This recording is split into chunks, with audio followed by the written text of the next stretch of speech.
Mancera de Abajo, un pueblo de apenas 200 habitantes, guarda una historia que conecta la dehesa salmantina con los virreinatos de América. Hoy te lo contamos a través de un libro que devuelve la memoria a un rincón de la provincia que durante siglos estuvo en el centro del mundo. Quédate porque lo que viene te va a sorprender.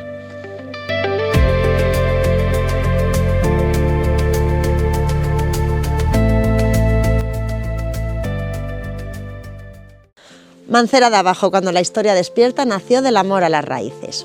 Su autor, Santos Martín López, nació aquí, en Mancera de Abajo, y tuvo que abandonar su pueblo con apenas 16 años. Pero como él mismo reconoce, alejarse fue la forma de quedarse para siempre.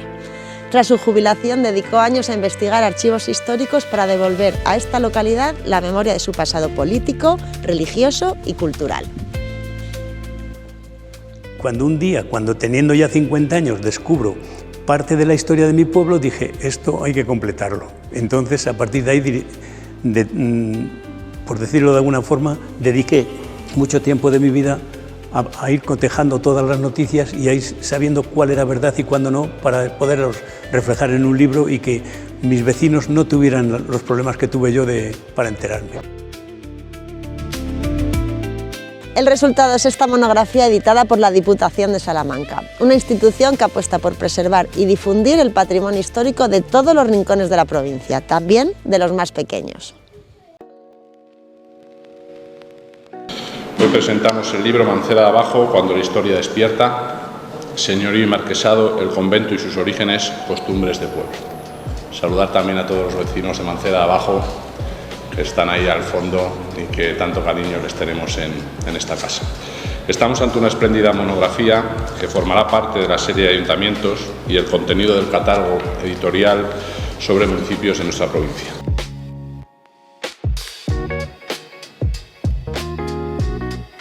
Para entender la importancia de Mancera hay que mirar hacia la Casa de Alba.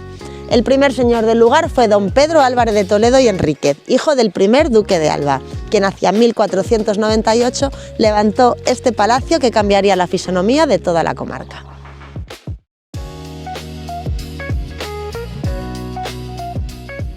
Pero su construcción no fue sencilla. Los propios reyes católicos ordenaron su paralización al sospechar que se estaba construyendo una fortaleza militar sin permiso.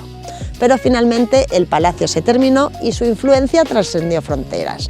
Algunos expertos sostienen que esta construcción sirvió de modelo arquitectónico para grandes casas palaciegas del Nuevo Mundo, como el Alcázar de Colón en Santo Domingo o la Casa de Hernán Cortés en Cuernavaca. Poco queda hoy de lo que sin duda fue una gran mansión campestre al estilo gótico hispano-flamenco. Se componía de 3 plantas, la inferior dedicada a caballerizas y las superiores a vivienda, con una gran ala central y 2 cuerpos salientes unidos por una arquería y una galería cubierta. Un patio en la parte delantera y el huerto junto al molino completaban el conjunto. El palacio, una noche de julio del año 1909, creo, cuando se retiraban los franceses que habían perdido la guerra, quemaron, en primer lugar, esquilmaron a los manceranos, que los llevaron a la plaza para llevarse todo lo que tenían, y después quemaron el palacio. Hoy las ruinas que hay son las únicas testigos del tema.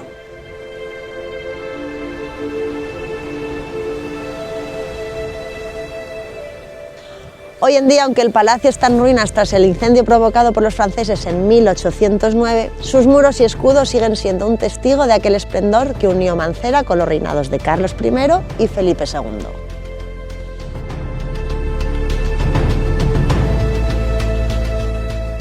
El libro además recoge la genealogía del linaje señorial hasta don Luis Álvarez de Toledo y Mendoza, cuarto señor de Mancera, hombre de profundas convicciones religiosas que sufragó la restauración de la iglesia parroquial.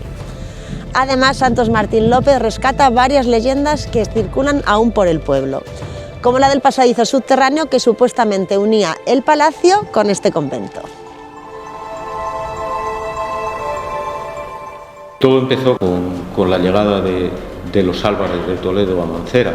Este señorío supuso el paso por allí nada más y nada menos que 2 personajes del mundo de la mística, probablemente de los más importantes de su historia universal, Santa Teresa de Jesús y San Juan de la Cruz. Todo se lo debemos al señorío que arrancó en Mancera.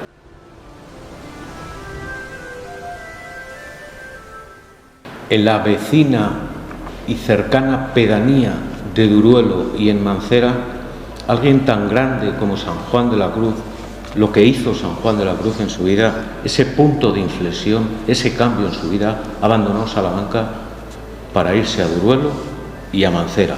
En el siglo XVI, don Luis Álvarez de Toledo, señor de las 5 villas, dio facilidades suficientes a Santa Teresa para lograr convencerla de trasladarla del convento desde Duruelo, que estaba en muy malas condiciones, hasta aquí, hasta Mancera.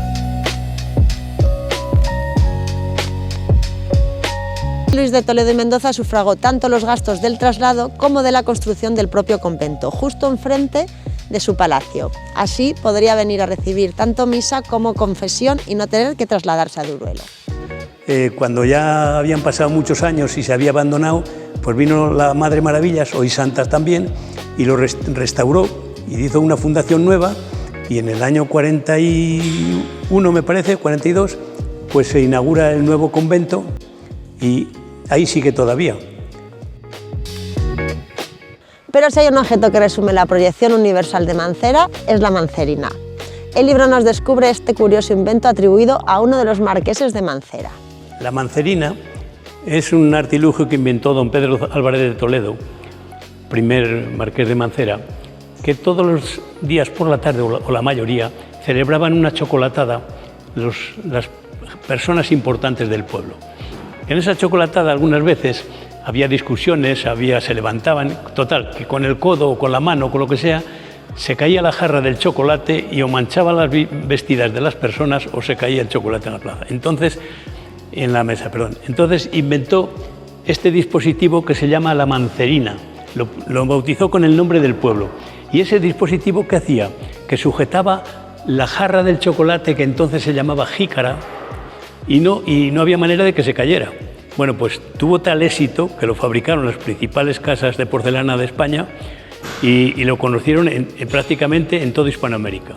Y desde aquí, desde Mancera, te invito a que adquieras un ejemplar de Mancera de Abajo cuando la historia despierta.